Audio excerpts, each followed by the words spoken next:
0,001%. L'expérience de la réalité. Par Mark Auburn. Vivre en esclavage sur la planète des singes. Autant aborder tout de suite les choses désagréables. Nous vivons dans un rêve dont nous détaillerons le fonctionnement et les origines un peu plus loin. Mythes, fables, systèmes de croyances, illusions sans consistance. Presque tout ce que nous pensons comme une évidence est faux. Presque tout ce que nous acceptons comme réel n'est pas réel. Commençons. Le monde humain. Partout où le regard se porte, ici, tout n'est que fureur, peur, obscurité, souffrance et mensonge. L'humanité, la violence et la guerre. Innombrables conflits, guerre incessante, cruauté, meurtre, violence sous toutes ses formes, hier et aujourd'hui comme hier. En quoi avons-nous changé?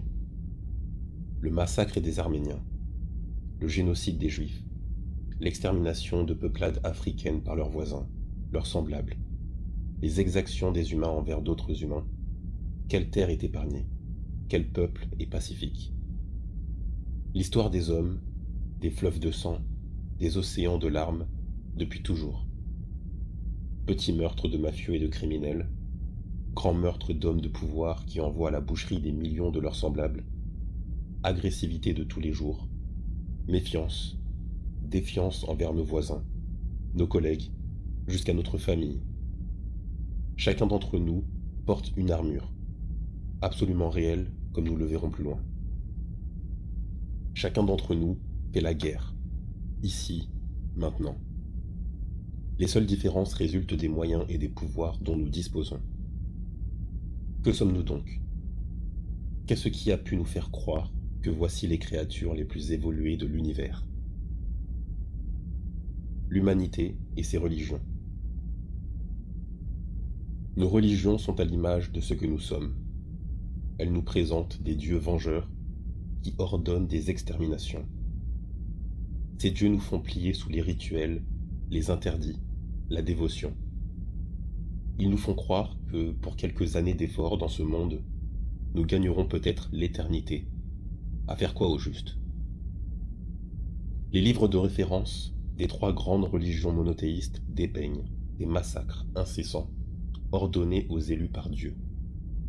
Ce dernier ne dédaignant pas de participer directement à la boucherie quand l'envie lui prend.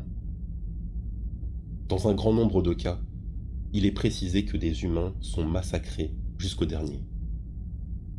Lisez vous-même, constatez par vous-même, faites-le, regardez ceci en face.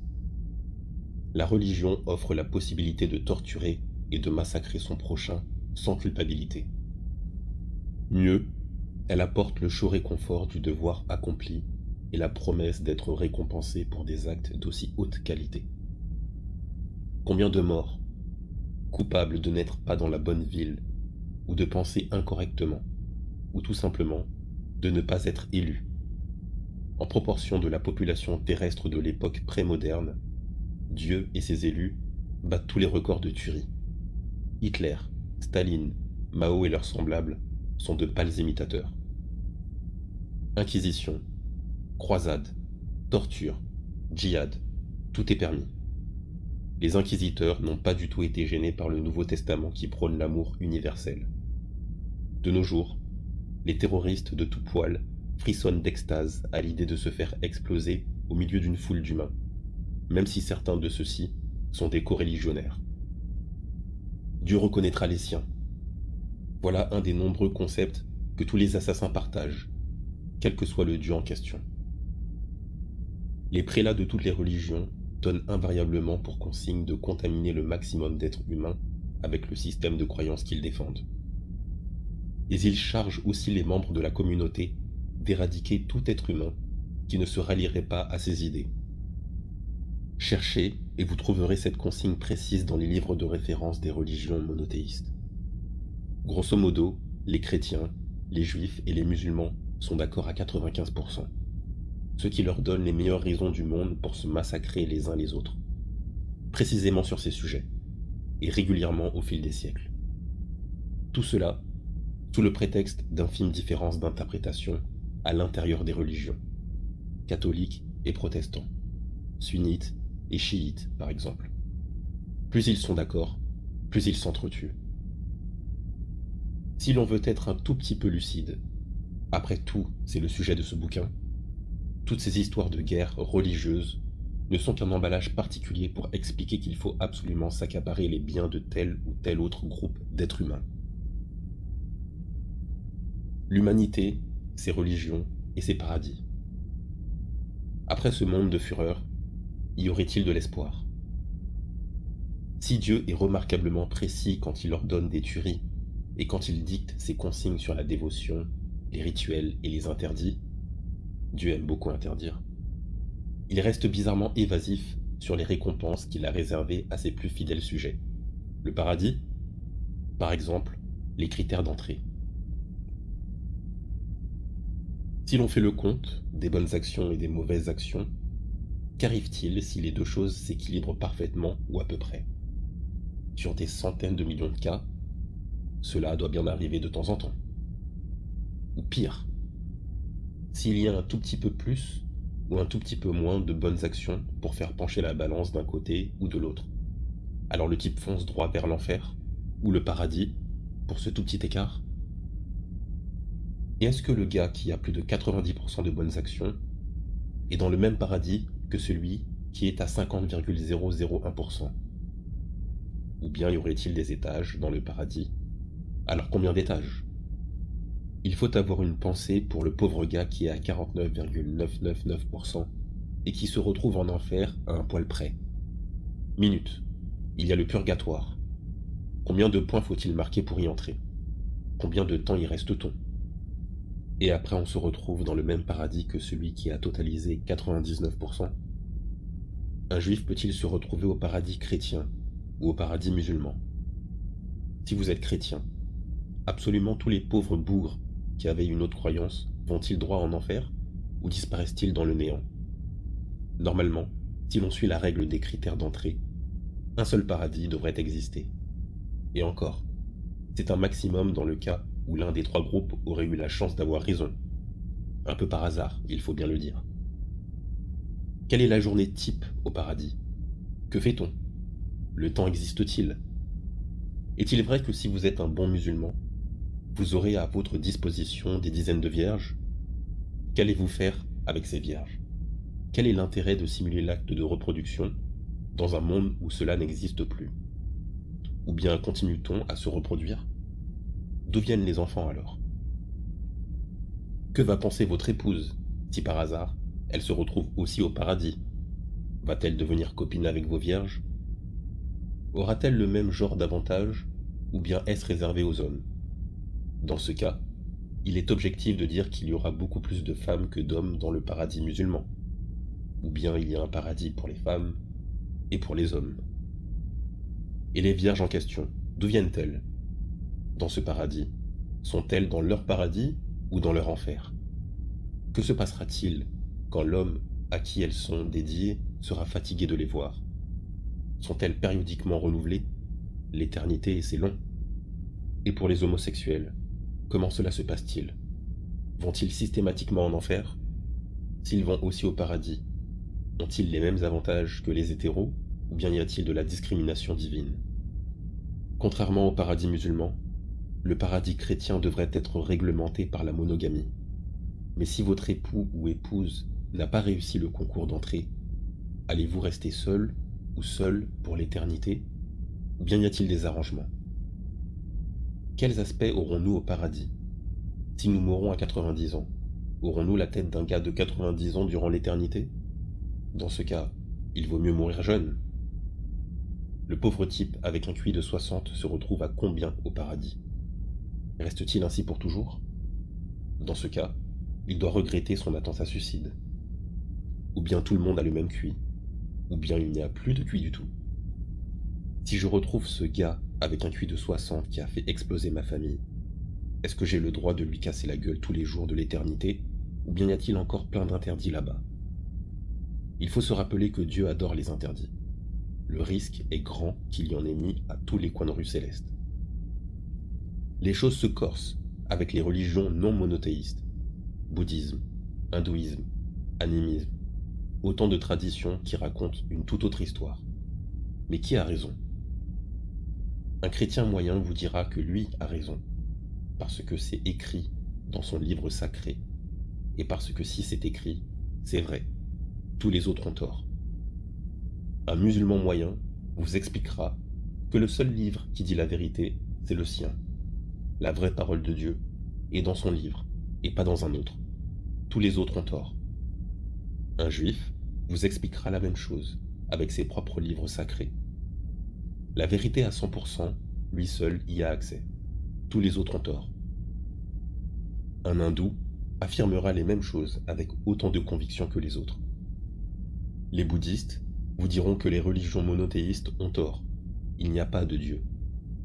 Mais à tout hasard, faisons comme les autres. Noyons les fidèles sous des tonnes de rituels. Avez-vous vraiment placé vos espoirs dans ces choses-là? Pour finir cette rubrique, encore une bonne nouvelle, les religions sont mortelles.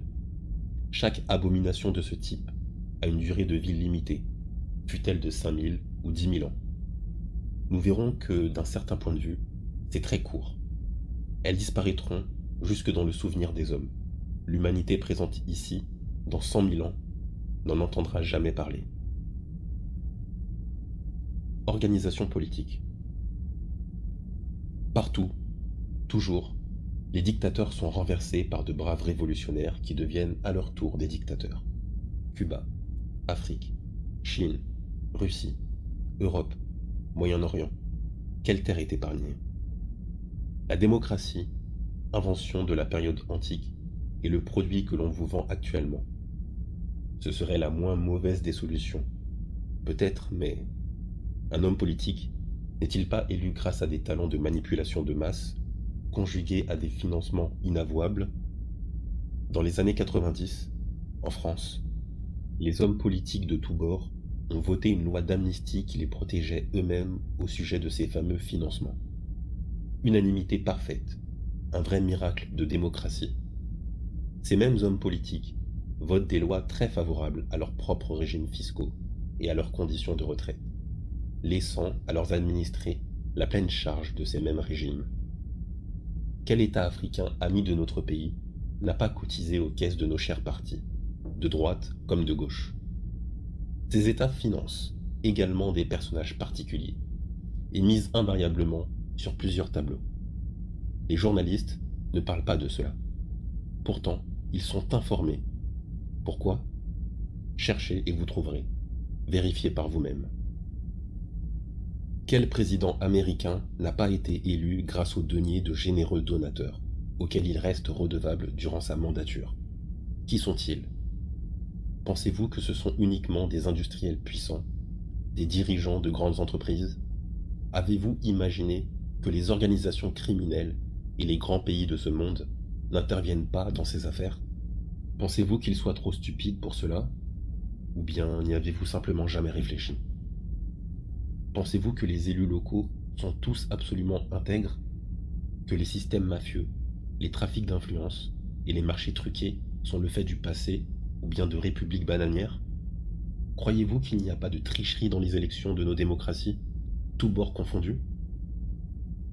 Quelle étiquette politique garantirait la blancheur parfaite? Un parti politique serait-il votre référence, ou une période idéale, par exemple les années 80? Eh bien voici une fiction dans ce rêve. Le nuage de Tchernobyl s'est arrêté juste à nos frontières. Donc aucune mesure particulière à prendre pour protéger la population. Mensonge d'État. Énorme mensonge. Morts. Combien de morts? Toutes les statistiques sont tronquées. L'ensemble de l'appareil a opéré d'un bloc. Politique, scientifique, presse. Haute trahison devant le peuple français. Cour de justice de la République. Point. L'ensemble du système est concerné. Vous avez dit justice? Vous aimez la fiction? Mao disait, bon, 1 million de Chinois morts, ou bien 10 millions. Et après? Mais nous aimons les fables. Nous aimons apporter au pouvoir les pires d'entre nous, ou les plus ambitieux, les plus habiles. Leurs opinions n'ont pas d'importance. Le moment venu, ils en changent pour envoyer 100 000 compatriotes à la guerre, ou pour observer les effets statistiques d'un nuage radioactif sur la population dont ils ont théoriquement la charge. Pourquoi est-ce ainsi? Vous voudriez un début d'explication?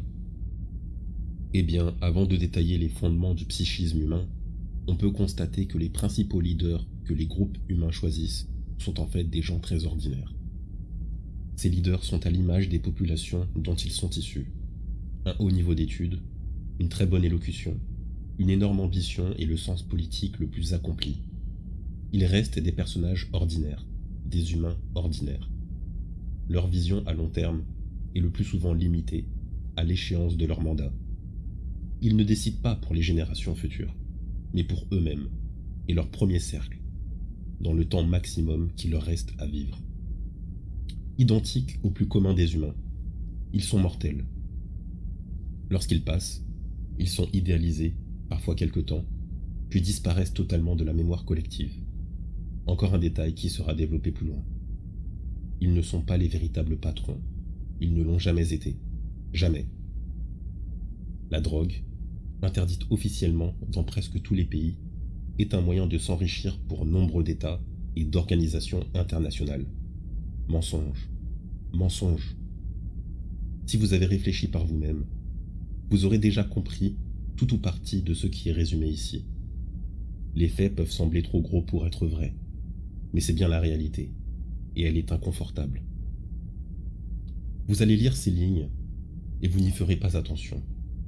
Nos psychismes sont formatés par l'éducation, l'ambiance culturelle, les médias, la télévision, dont le but est de vous faire consommer au maximum. Voiture, lessive, nourriture, parfum, même si tout cela ne peut pas vous rendre plus heureux. Voici donc que le décor est posé, que vous êtes sur scène, et que nous avons regardé les règles du jeu. Mais derrière ce jeu, il y en a un autre, et les règles y sont très différentes. Voulez-vous une existence ordinaire? Continuer de vivre dans l'ignorance? Persister à vivre en esclavage? Si c'est le cas, voici un principe très simple. N'investissez pas 100% de votre énergie pour la survie du corps et pour ce que vous prenez pour votre identité, car vous n'êtes pas ce que vous croyez être.